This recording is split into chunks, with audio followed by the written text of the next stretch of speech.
Carlos Nelson with Cascade Media Group.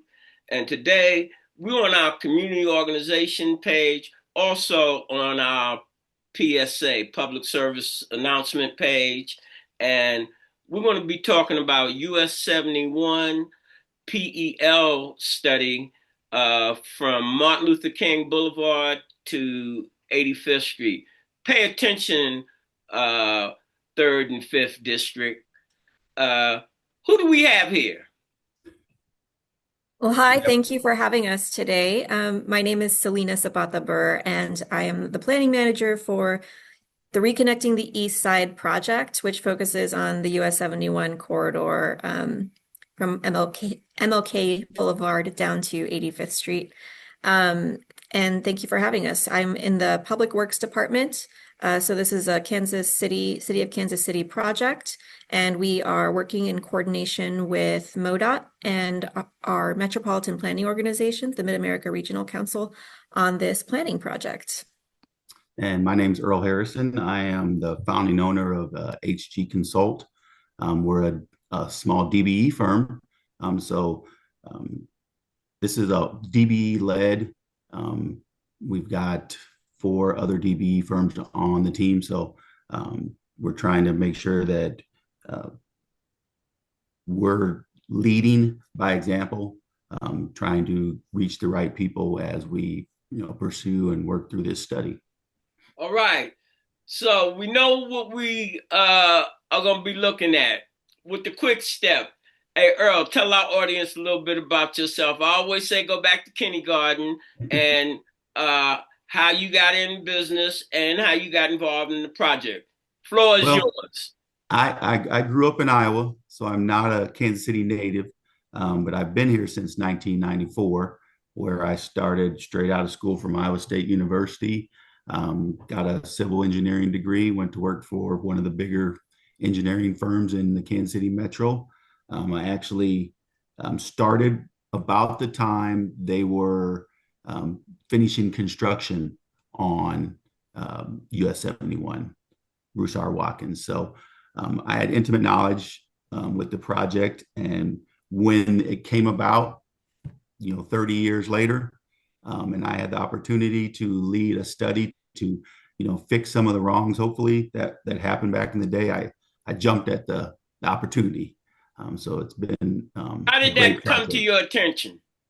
Um, it just people had started getting momentum about fixing things, and the city, Selina's group actually, went after a raised grant because the high amount of accidents and fatalities that were happening in this corridor. So it really like popped up and rose to the top when they started looking at safety and other aspects in the Kansas City metro region. So Selina, uh, tell our audience a little bit about yourself, and then I want to go into, uh, he said what brought it to his attention was your group.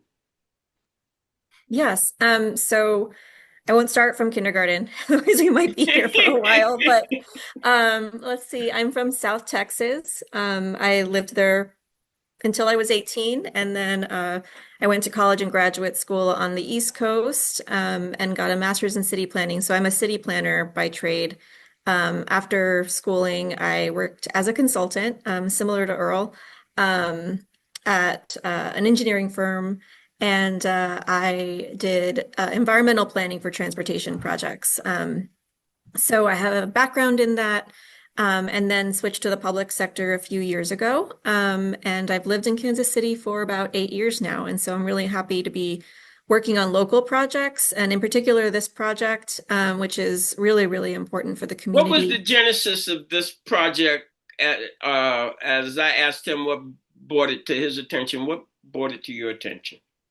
Well, what brought the project, what elevated the project for the city of Kansas City really was safety.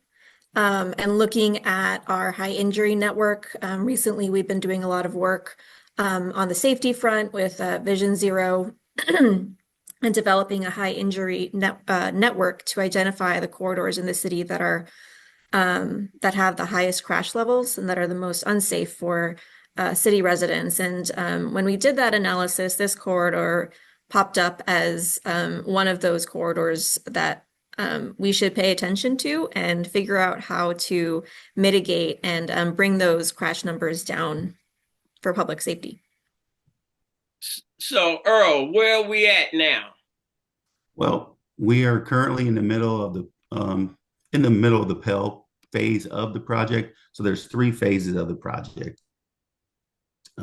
There's phase one, which is the Pell, which is it's a study of different alternatives. We don't get down to a preferred alternative, but we come up with different options. Once we go through that, it's about an 18-month process. The next phase of the project would be our consent decree phase. And that is where it's a very important phase. As we know, let's step back. In 1985, there was a consent decree that was brought to a judge and ruled on in favor, and the MoDOT, along with the groups that were wanting to make change, right? They wanted to slow the project down. They came to an agreement, and in this document lays out exactly what US 71 should look like. It's very prescriptive.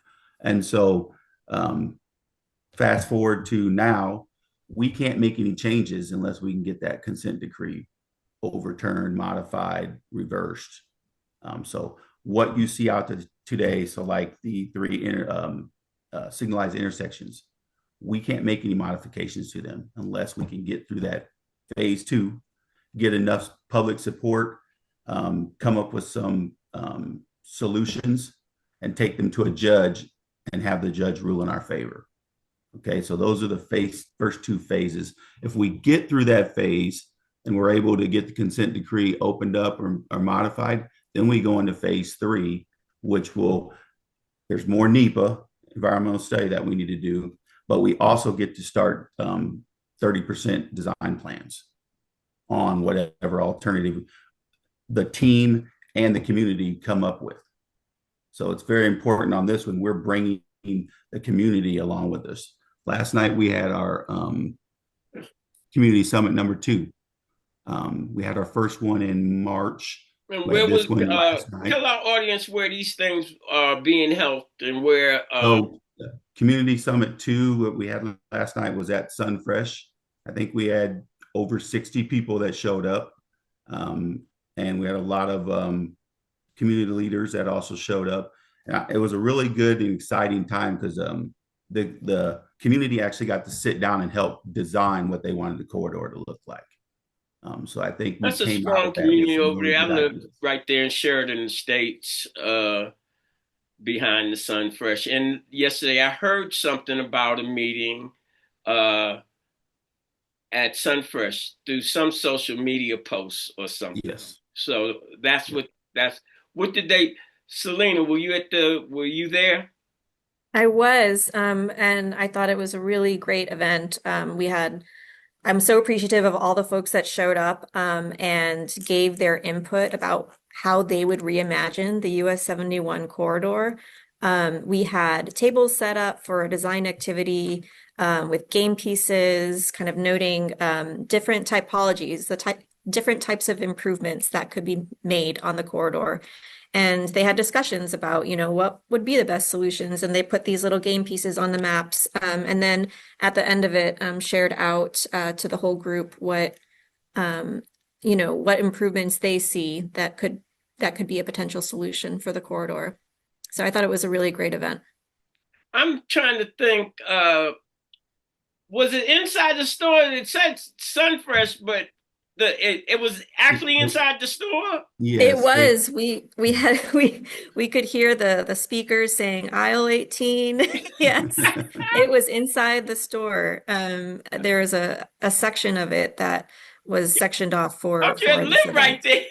I'm trying to figure out was this something that Emmett Pearson has. He has that development going right there, and there's a special meeting place. It's kind of, when you walk through the main doors, it's kind of off to the right. To the right, yeah. There's an area yeah, I know exactly what you're talking about. So So, how did you feel the community received this, Earl? I thought they were very engaged. There was a lot of conversations. We walked around the different tables and people were talking back and forth, and some of them got heated, some of them were very calm. But I think at the end of the day, they all realized that you know there was no bad ideas, and anything they brought to the table was what we were asking them to do. And I think they started making compromises with each other on, one person had this point of view and the other person had this point of view. And I think they started to come to some consensus on what might be the best types of elements to make up the entire build option that we're looking for. And so I thought it And was, everybody's in agreement something needs to be done. yes, yes. So I thought it was an awesome event. I mean, I've done a lot of public meetings in my day, and I felt like this one was a really good one because you got to really see people be engaged and putting their ideals out and felt like they were being listened to. That uh, that's a that's a systemic problem right about now over, and it's not just what's happening with your project in America in general. Yeah. Lack of information, and people are just able to uh, push projects through that are not vetted by the community and no input. That's how the damn highway got there.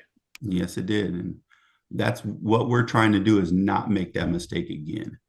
So, So in closing, Selina, what's your closing for the audience? What you got to tell them to look forward to, Well, and what you would like them to do to help you succeed? well, I'm going to make a shameless plug for our next community summit. Of course, And it's too late to attend that's yesterday's, what we got you here for. but we do have Community Summit 3 on the calendar for September 16th. Um, and you can find the specifics about that community summit on our website, reconnecteastside.com. Earl, do you have anything more to add about that community summit? You know, I'm gonna let him get his piece in. Wow. Okay. I'm gonna let him Okay. get his 2 cents in. Well, what's really cool about the next summit is that we're going to be looking at a set of initial alternatives that are going to be developed using the input that we received at yesterday's community summit. So it'll be a really great opportunity for some of those folks to come back, but also to get more people involved at that stage to hear what the community wants in the neighborhood and along that corridor. So we taking It's it for granted. I'm asking you, Selina, the mayor's on board. This is coming out of City Hall, isn't it? it's coming out of the city of Kansas City, yes. All right. Well, I'm hold it again. Before we got on air, I said I learn as my viewers learn. I don't know, and my viewers don't know, and you help put the puzzle together. So, what's your closing words for the audience, Earl? I think I just want the community to know that we need your help, and we're asking for your help to help us in this endeavor. Um, you know, the comment period, giving ideas is not shut because we had this community summit and we're done. You can go on reconnectingeastside.com, give us additional comments. We get on there every day. We can see new ideas that people send us. So keep sending in the information. Keep putting plugs in. Keep sending ideas. We need all the ammo that we can get to make sure that we're listening to everyone, and every person gets a voice, so that when we go to that judge, we got enough ammo, and backup data that the judge can say, okay, the public wants change. I'm on board with the public wanting change. So please continue to help us and get on the website and leave comments and suggestions. What you're asking them is one of our contributors, Dr. Marjorie Williams. She had a saying that I never paid attention to years ago. I just thought it was words. She said, and this is to your audience and my audience, you have to be the change you want to see. You want to see things change, you have to get involved. And we'll have the website in print where you can contact and get involved in the project. And as we always say in all of our closings, when you invest in your community, you're really just investing in yourself. Good day. This is brought to you by Kansas City Business Association, working to improve our community.